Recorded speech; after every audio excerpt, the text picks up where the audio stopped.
Students, अब हम next topic cover करेंगे measurement of magnetic bearing. Magnetic bearing का मतलब यही है कि मैग्नेटिक एक लाइन जो हमारी नॉर्थ और साउथ लाइन जो होती है उसके रेफरेंस में हम जो एंगल मेजर करेंगे वो मैग्नेटिक बियरिंग होती है। जैसा कि हम कंपास सर्वे में करते थे, कंपास सर्वे में हम जो भी रीडिंग मेजर किए थे वो सारी मैग्नेटिक बियरिंग हुआ करती थी। क्यों? क्योंकि हमारे पास एक नीडल होती थी, वो नॉर्थ साउथ को इंडिकेट करती थी, उसी के रेफरेंस में हमारे पूरे एंगल मेजर होते थे। तो हमारे पास यदि थियोडोलाइट है तो उसमें तो ऐसी कुछ नीडल लगी नहीं होती है। तो सबसे पहले बात हमारे सामने यही समस्या आती है कि हम अपने जो हमारा रेफरेंस पॉइंट है नॉर्थ साउथ, उसको हम कैसे रेफरेंस माने इस केस में। तो कैसे हम रेफरेंस मानेंगे उसको कि यहाँ पर जो है टेलिस हमारे थियोडोलाइट में एक उसमें जगह दिया हुआ रहता है कि हम वहाँ पर मैग्नेटिक नीडल यानी ट्रफ कंपास को रख सकते हैं। तो हम जब इसको रखेंगे तो चलिए, मुझे ऐसा लगता है कि आप लोगों को अपर क्लैंप लोअर क्लैंप जो हमारे ये सर्किल्स हैं, हॉरिजॉन्टल सर्किल की जो बात हो रही है इसमें हमारे थियोडोलाइट में, उसमें आप लोगों को कन्फ्यूजन होगा। तो मैं एक बार फिर से विजुलाइज करने की कोशिश करूँगा आप लोगों को ताकि समझ में आ जाए। तो सबसे पहले देखिए, हमारे पास ये जो लोअर सर्किल है इसमें मेन रीडिंग होती है। मैं ये बात बता चुका हूँ, लेकिन उतना अच्छे से हो सकता है एक्सप्लेन नहीं हुआ हो, तो मैं और इजी वे में समझाने की कोशिश करूँगा। तो इसको, ये जो हमारा लोअर सर्किल है इसमें मेन रीडिंग है, ठीक है। और ये ऊपर वाला जो सर्किल है हमारा, इसमें क्या है, वर्नियर स्केल होती है। हम सीधा सा समझने के लिए, वर्नियर स्केल में क्या होता है, खूब सारे छोटे छोटे डिवीजन होते हैं। तो हम उसको एक सिंपल एक एरो मान सकते हैं। जो एरो हमारा इस मेन सर्किल के जहाँ भी इंडिकेट करेगा वही हमारी रीडिंग होगी। तो हम जब इस ऊपर वाले सर्किल को घुमाने की बात करते हैं तो ऊपर वाले सर्किल में ही हमारा ये टेलीस्कोप की पूरी असेंबली जुड़ी हुई रहती है। यहाँ से ये पूरा इसमें जो है, यानी कि जब हम हॉरिजॉन्टल अपर सर्किल को, जो हमारा ये अपर सर्किल है, इस अपर सर्किल को घुमाने की बात करेंगे तो हमारा टेलीस्कोप भी साथ में घूमेगा, ठीक है। और उसके साथ में जो हमारा ये एरो है वो भी साथ में घूमेगा। यानी हम, यदि हमें जीरो रीडिंग करना है तो हम इस नीचे वाली सर्किल को फिक्स करके भी जीरो कर सकते हैं, ठीक है। या तो फिर दोनों को रोटेट करके आपस में ऊपर वाले को इधर, नीचे वाले को इधर, किसी भी डायरेक्शन में मूव करके जीरो करके सेट कर सकते हैं। तो ये हमारा जो है इसमें एक लॉक स्क्रू होता है। यदि हम इस अपर सर्किल को घुमाना नहीं चाहते हैं, इसका मतलब हम यदि टेलीस्कोप को नहीं घुमाना चाहते हैं, ठीक है, टेलीस्कोप को एक जगह फिक्स रखना चाहते हैं, तो हम यहाँ पर ये लॉक स्क्रू होता है। और यदि हम थोड़ा बहुत मूवमेंट चाहते हैं तो टेंजेंट स्क्रू होता है। सेम ऑपरेशन के लिए यदि हम नीचे वाले सर्किल को, यानी जो हमारी जिस पे रीडिंग लिखी हुई है मेन, उस वाली सर्किल को यदि हम नहीं कहीं भी रोटेट करना चाहते हैं तो हम इस क्लैंप स्क्रू जिसे बोलते हैं उसको टाइट कर देंगे तो ये फिक्स हो जाएगा एक जगह। और यदि उससे स्लाइड थोड़ा सा यदि मूव करना है, थोड़ा बहुत मूव करना है, तो हम इस टेंजेंट स्क्रू का यूज़ करेंगे। इसी प्रकार दो स्क्रू इसमें भी रहते हैं वर्टिकल सर्किल में, ठीक है, यहाँ पर भी रीडिंग होती है। तो हम यहाँ पर हम क्या करेंगे, अब इसमें जो है हमें एक ट्रफ कंपास रखने की जगह दी हुई रहती है। तो हम जब ट्रफ कंपास को अपने थियोडोलाइट में रखेंगे तो हम अपने थियोडोलाइट को स्टेशन ओ पर रख दिए। स्टेशन ओ पर रखने के बाद हम क्या करेंगे कि इसमें ट्रफ कंपास रखेंगे तो हम सबसे पहले रीडिंग को जीरो करेंगे। तो रीडिंग को जीरो हम कैसे कर लेंगे, अपर सर्किल को, जो हमारा अपर सर्किल का क्लैंप स्क्रू को अनक्लैंप करेंगे और उसके बाद हम इसको रोटेट करेंगे तो हमारी रीडिंग जीरो हो जाएगी। लेकिन अभी भी जो हमारा ये कंपास है, हो सकता है वो किसी भी डायरेक्शन में हो, तो उसके लिए हम क्या करेंगे, लोअर स्क्रू को अनक्लैंप करेंगे और उसको रोटेट करेंगे तो हमारा, और तब तक रोटेट करेंगे जब तक कि ये एक नॉर्थ साउथ डायरेक्शन को फ्रीली नहीं डिनोट करने लगे। जब तक ये नॉर्थ साउथ डायरेक्शन अपने आप नहीं दिखाने लगेगा उसको हम रोटेट करेंगे। तो जैसे ही हमारा नॉर्थ साउथ डायरेक्शन इंडिकेट होगा, वो हमारा नॉर्थ डायरेक्शन इंडिकेट करेगा और टेलीस्कोप में हमारी रीडिंग पहले से जीरो है, यानी इस केस में हमारा ये वाला रीडिंग नॉर्थ डायरेक्शन पे, यही हमारा रेफरेंस पॉइंट सेट हो गया जीरो रीडिंग पे।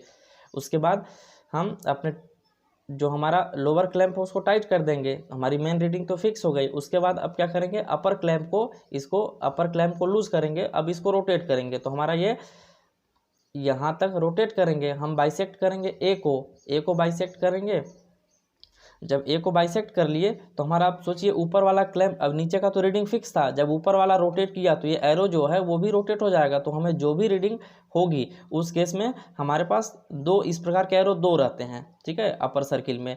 तो हमारे पास दो वर्नियर की रीडिंग मिलती है, vernier A and vernier B, दोनों की रीडिंग को हम एवरेज निकालेंगे तो हमारा यही हमारा रीडिंग होगा, ठीक है। अब आई होप अब समझ में आ गया होगा, अपर टेंजेंट लोअर टेंजेंट यानी अपर सर्किल लोअर सर्किल का मूवमेंट में समझ में आ गया होगा, और ये कैसे मेजर करेंगे वो भी समझ में आ गया होगा। तो चलिए हम अब नेक्स्ट टॉपिक छोटा सा कवर करते हैं, प्रोलॉन्जिंग अ स्ट्रेट लाइन। इसका मतलब ये है कि हमारे पास एक लाइन है ए बी, उस लाइन को हमें सी डी ई यानी यहाँ तक हमें इस लाइन को बढ़ाना है आगे। तो इस केस में हम क्या करेंगे, अपने थियोडोलाइट को पॉइंट ए पे रखेंगे और लेवल करने के बाद अपने थियोडोलाइट को, अपने इंस्ट्रूमेंट को लेवल करने के बाद हम इस बी को एग्जैक्टली बाइसेक्ट करेंगे। बाइसेक्ट पहले गन पॉइंट से ऊपर देखेंगे, ऊपर से देखेंगे, इस डायरेक्शन में टेलीस्कोप को रखेंगे, उसके बाद टेंजेंट स्क्रू से, हमें मालूम है कि टेंजेंट स्क्रू को स्लाइड यानी बहुत हल्का, यदि हम हाथ से रोटेट करेंगे तो हो सकता है ज़्यादा हो जाए, अचानक से घूम जाए। तो इसके लिए हम यदि बहुत ही लिटिल मूवमेंट चाहते हैं तो हमें क्या करना पड़ेगा, यहाँ पर टेंजेंट स्क्रू से ऑपरेट करेंगे और बी को एग्जैक्टली बाइसेक्ट करेंगे। अब बात आती है बी को बाइसेक्ट कैसे करेंगे, यहाँ पर रेंजिंग रॉड रख सकते हैं या फिर कुछ अदर पोल्स वगैरह कुछ ऐसा पतला सा रख सकते हैं। तो हम इसको एग्जैक्टली बाइसेक्ट करने के बाद हम क्या करेंगे, इस बी को यहाँ से रेंजिंग रॉड हटा लेंगे। यदि रेंजिंग रॉड यहाँ रहेगा तो फिर हम पीछे कैसे देखेंगे, ठीक है। तो हम इस रेंजिंग रॉड को इसमें ओरिएंट करने के बाद हम हटा लेंगे। अब क्या करेंगे, रेंजिंग रॉड को जो हमारा सामने वाला होगा व्यक्ति, उसको हम गन पॉइंट से इस सी के नियर अबाउट बुलाएंगे। उसके बाद हम टेलीस्कोप से देखेंगे और टेंजेंट स्क्रू से उसको तब तक डायरेक्ट करेंगे, यानी इंस्ट्रक्शन देते रहेंगे तब तक वो सी के एग्जैक्टली ओवर ना आ जाए। अब हमारे पास यानी कि स्टेशन ए बी लाइन को हमें सी तक हम पहुंचा लिए स्टेशन ए पे रख के। अब हम चाहें तो इसी स्टेशन से इसको भी कर सकते हैं, डी को भी, लेकिन मान लीजिए हमारा ये चैनेज अगर ज़्यादा है तो नहीं हो पाएगा ऐसा। तो हम क्या करेंगे, इस इंस्ट्रूमेंट को बी पे रखेंगे और इसी प्रोसेस को रिपीट करेंगे, ठीक है। इस प्रकार हमारा एक स्ट्रेट लाइन को हम आगे बढ़ा सकते हैं। इसमें इसकी कई सारी मेथड होते हैं जो कि हम बहुत सिंपल सा मेथड इसमें यूज़ कर रहे हैं। पीडीएफ में खूब सारी मेथड दी हुई हैं, देख लीजिएगा आप लोग। इसके बाद है इस्टेब्लिशिंग इंटरमीडिएट पॉइंट। इसका मतलब यह है कि मान लीजिए हमारे पास पॉइंट ए और डी है, उसके बीच में हमें एक दो पॉइंट जितना भी इंटरमीडिएट सेटअप करना है। ये वही प्रोसेस है जो हम रेंजिंग में यूज नहीं करते थे, डायरेक्ट रेंजिंग हम पिछले सेमेस्टर में पढ़ चुके हैं, वही प्रोसेस है, बस थियोडोलाइट यूज कर रहे हैं उसकी जगह पर। तो यहाँ पर अब हम क्या करेंगे, स्टेशन ए पे अपने थियोडोलाइट को रखेंगे, डी को एग्जैक्टली बाइसेक्ट करेंगे, ठीक है। रेंजिंग रॉड की मदद से हम इसको एक एग्जैक्टली बाइसेक्ट करेंगे। उसके बाद हम जो इसमें प्रोसेस अपनाए हैं, अभी क्या था हमारे पास, हम अपने थियोडोलाइट को एक निश्चित डायरेक्शन में तो फिक्स कर लिए हैं, उसके बाद हमें आगे बढ़ाना है, तो यहाँ पर हम मूव कर लिए थे डिस्टेंस के बाद। उसी प्रकार यहाँ पर भी हम क्या करेंगे, मान लीजिए बी है सी है, तो यहाँ पर हमें करना है, तो थियोडोलाइट को एक निश्चित डायरेक्शन ए डी के डायरेक्शन में ओरिएंट करने के बाद हम बी पे जो है जितनी भी डिस्टेंस है उतनी डिस्टेंस पे हम लगभग एक, अब हमारे पास जो होगा हेल्पर उसको हम डायरेक्ट करेंगे, इंस्ट्रक्शन देंगे लेफ्ट राइट मूव करने के लिए गन पॉइंट से। गन पॉइंट मतलब जो हमारा पिन होल ऊपर साइड में एक दिया रहता है कि हम क्या है, हमारे टेलीस्कोप में ज़्यादा एरिया हम कवर नहीं कर सकते हैं, यानी हमारे रेंज के बाहर है। मान लीजिए यहाँ पर कोई है हमारा हेल्पर, तो वो हमें नहीं दिखेगा टेलीस्कोप से, तो हम उसे बाहर गन पॉइंट से देखेंगे और उसको हम डायरेक्ट करेंगे इधर की ओर मूव करने के लिए। और जैसे ही हमारे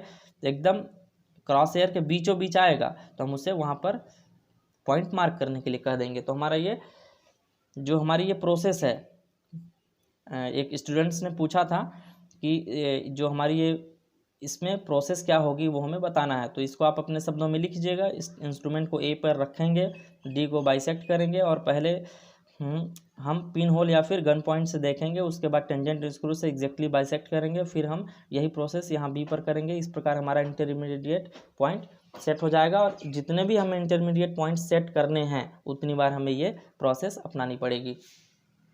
तो हमारा ये पॉइंट्स अब खत्म हुआ। इसके बाद हम स्टार्ट करेंगे ट्रेवर्सिंग। ठीक है। तो अब ट्रैवर्सिंग हम नेक्स्ट वीडियो में लेके आएंगे। Thank you.